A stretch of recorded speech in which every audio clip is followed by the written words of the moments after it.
नमस्कार दोस्तों, आज हम बात करने जा रहे हैं आरएस का जो एग्ज़ाम होता है उसकी रणनीति के बारे में। रणनीति के बारे में यूट्यूब पे बहुत सारे वीडियो बने हुए हैं, बहुत लंबी चौड़ी सारी किताबें बता रखी हैं। इतनी लंबी हम रणनीति डिस्कस नहीं करेंगे, हम शॉर्ट और स्वीट कैसे इस एग्ज़ाम को पास किया जाए उसके बारे में देखेंगे। तो इस एग्ज़ाम की रणनीति के अंदर सबसे इंपॉर्टेंट चीज़ होती है कंटिन्यूटी और रेगुलरिटी। रेगुलरिटी और कंटिन्यूटी नहीं है तो आप कितनी भी किताबें खरीद लो, कितनी भी किताबें आप पढ़ लो, उससे आप एग्जाम पास नहीं कर सकते। आपको एग्जाम पास करना है तो सबसे पहले क्या करना होगा, जो सिलेबस है, जैसे आरएस प्री के लिए सबसे पहले आपको सिलेबस देखना होगा। सिलेबस में क्या क्या है क्या नहीं है। आप किताबें खरीद के लेके आते हैं और वो भी पढ़ लेते हैं जो सिलेबस में नहीं है, तो फालतू बोझ बढ़ाने से मतलब नहीं है दिमाग के ऊपर। आपको उतना ही पढ़ना है जितना सिलेबस में दे रखा है। तो सबसे पहले आपको सिलेबस रट डालना चाहिए, सबसे पहले आपको सिलेबस याद कर लेना चाहिए।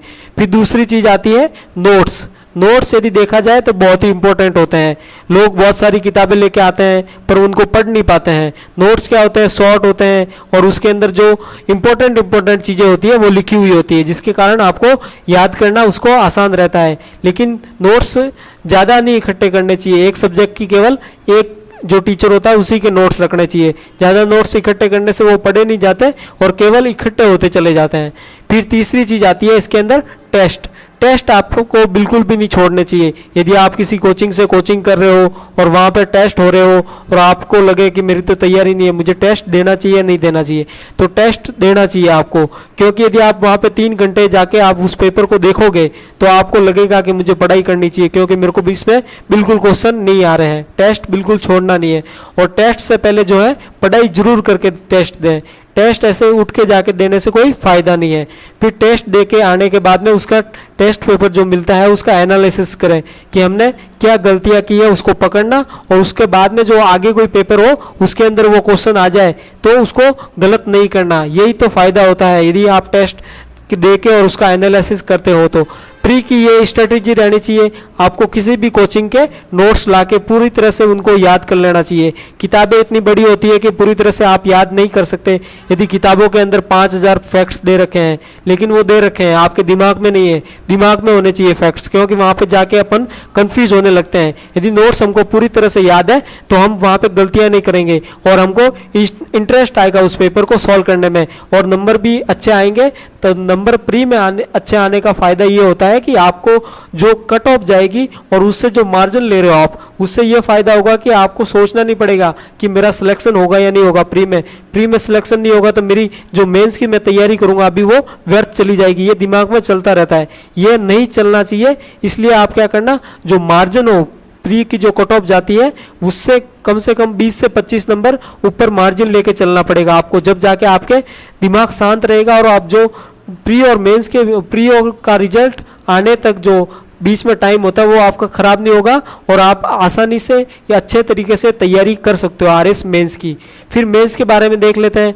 मेंस के बारे में ये स्ट्रेटजी होनी चाहिए कि सबसे पहले आपको मेंस का सिलेबस देखना चाहिए कि मेंस का सिलेबस आपको याद होना चाहिए। कौन कौन से सब्जेक्ट हैं, कौन कौन से सब्जेक्ट किस वाले पेपर में है, फर्स्ट में क्या है, सेकेंड में क्या है, थर्ड में क्या है, फोर्थ में क्या है, ये सभी अलग अलग आपको याद होना चाहिए। उनके टॉपिक वाइज आपको रटने चाहिए एकदम, क्योंकि यदि आप कहीं पर भी बुक देखते हो तो उसके अंदर पता चल जाएगा कि ये चीज़ इंपॉर्टेंट है और ये तो सिलेबस में दे ही नहीं रखती, तो आप उन चीज़ों को छोड़ते चले जाओगे और जो इंपॉर्टेंट है जो सिलेबस में दे रखा है उसको आप तैयार करते जाओगे तो आपके ऊपर बोझ भी कम होगा, प्रेशर भी कम होगा और अच्छे से तैयारी होगी।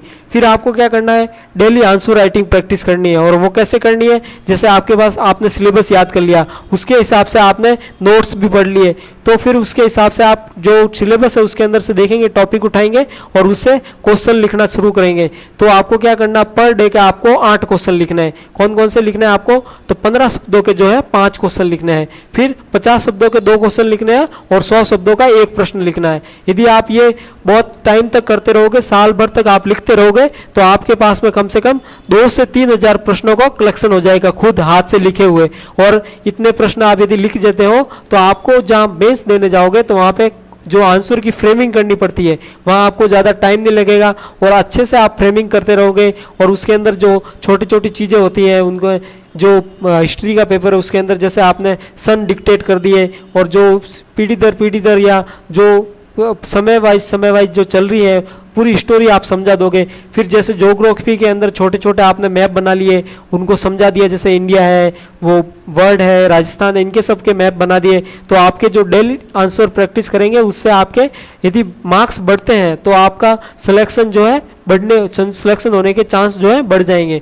और इसमें एक महत्वपूर्ण बात है, ये है कि जो हिंदी, इंग्लिश और साइंस है वो स्कोरिंग सब्जेक्ट है और इसके ऊपर विशेष ध्यान देना चाहिए, क्योंकि इसमें नंबर कटते नहीं है। यदि आपने बिल्कुल सही लिखा है, इंग्लिश का ट्रांसलेशन आपने बिल्कुल सही लिखा है, तो आपके कोई नंबर कटने वाले नहीं है। दूसरी चीज़ें भी हैं, जैसे ग्रामर का है तो आपने सही किया है, वन वर्ड है, कोई दूसरे जैसे कंफ्यूजिंग वर्ड है वगैरह आपने सही लिखे तो आपको पूरे कंप्लीट नंबर मिलेंगे। यदि साइंस के भी आंसर आपने अच्छे से सही डायग्राम वगैरह बना के उसको सही से समझाया तो आपको कंप्लीट नंबर मिलेंगे। और हिंदी के अंदर जैसे संधि वगैरह, पर्यायवाची है, अनेकार्थी शब्द है, बहुत सारे ऐसे टॉपिक है जिसके अंदर एक शब्द में आंसर लिखना होता है। यदि आपने सही लिखा है तो आपको कंप्लीट नंबर मिलेंगे, यदि आपने गलत लिखा है तो आपको 0 नंबर मिलेगा। तो इससे आप स्कोर कर सकते हो। तो आपको इसको डेली पढ़ना चाहिए, डेली वॉकअप तैयार करनी चाहिए, जो प्रशासनिक शब्दावली है उसको तैयार करना चाहिए, साइंस के अंदर कोई टॉपिक पढ़ते रहना चाहिए, एनसीईआरटी पढ़ते रहना चाहिए, जिससे आपकी तैयारी बहुत अच्छी हो और आप अच्छे मार्क्स ला सको और आरएस में आपको एसडीएम पोस्ट मिल सके।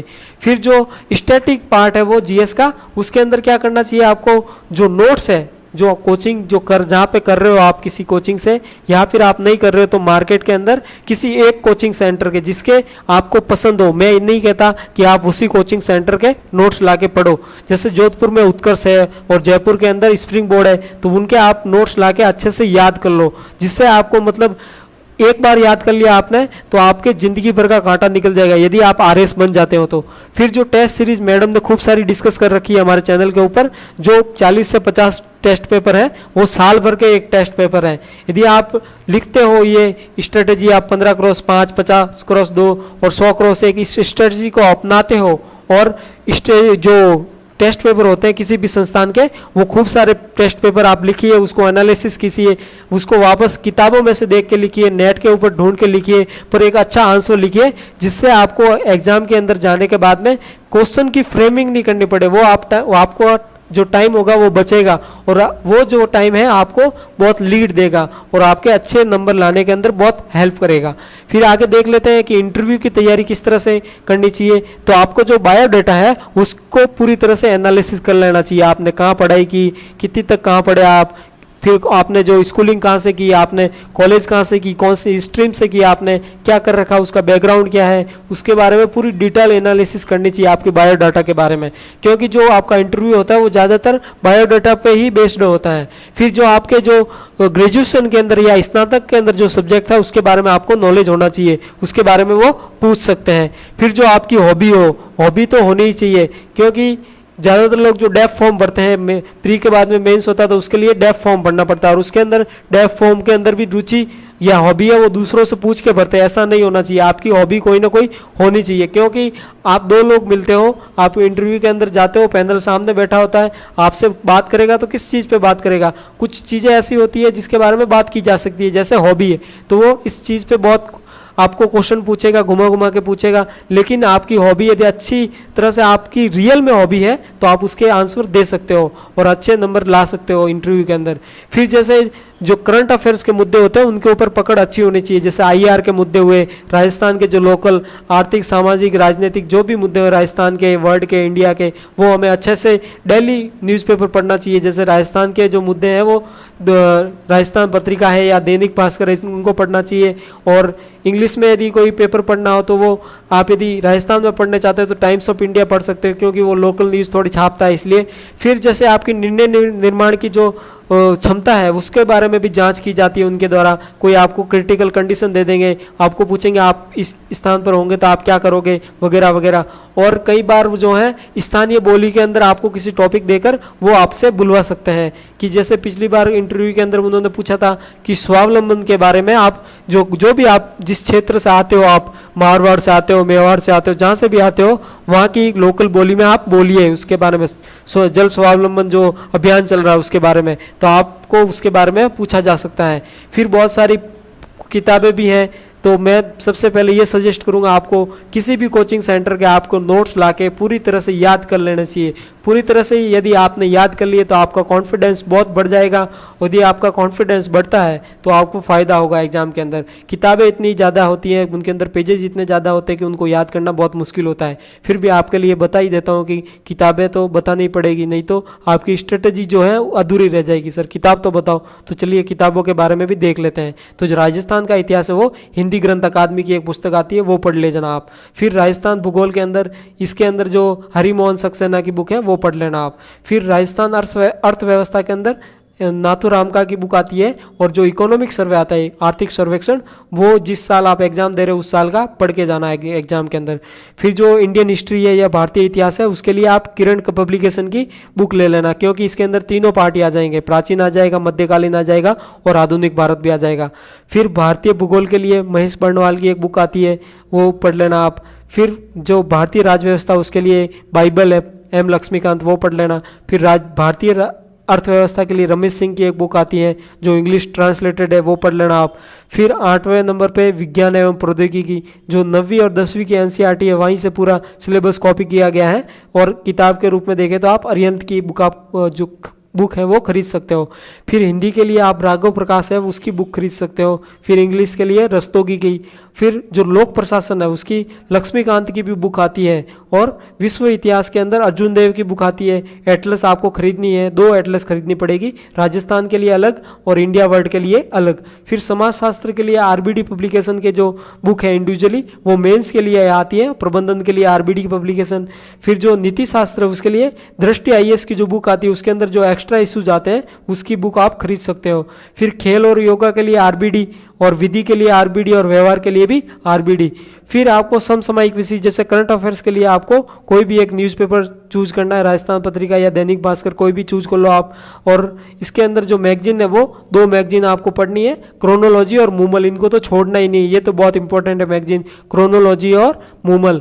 और आपको विशेषकर सबसे पहले ये ध्यान देना है, बुक पढ़ने से पहले आपको जो कोचिंग के नोट्स हैं, किसी भी कोचिंग के नोट्स हो, जैसे उत्कर्ष है या स्प्रिंग बोर्ड है, मुझे 2 ही पता है, ज़्यादा पता नहीं है मेरे को, तो आपको उनके नोट्स लाके पूरी तरह से याद कर लेना है। जो सब्जेक्ट कोर सब्जेक्ट जैसे हिस्ट्री है, ज्योग्राफी है, पॉलिटी है, इकोनॉमिक्स है, साइंस है, फिर लोक प्रशासन वगैरह वगैरह आपको पूरी तरह से तैयार कर लेना है, जिससे आपको कॉन्फिडेंस बढ़ेगा। और आप बाद में आप यदि बुक पढ़ते हो तो आपको समझ में भी आएगी कि ये चीज़ उसमें नहीं करवाई और ये चीज़ बुक में दे रखी है, तो आपको डिफ्रेंशिएट करने में ज़्यादा थोड़ा आसानी रहेगी और ज़्यादा बोर नहीं होंगे। यदि आपने डायरेक्ट ही बुक उठा ली तो बुक बहुत बड़ी होती है और आप पढ़ते पढ़ते बोर हो जाओगे और उस बुक को बीच में ही छोड़ दोगे, फिर वापस स्टार्ट करोगे, थोड़ा पढ़ोगे फिर वापस छोड़ोगे, तो आपका टाइम भी खराब होगा और आपका जो सब्जेक्ट है वो भी कंप्लीट नहीं हो पाएगा।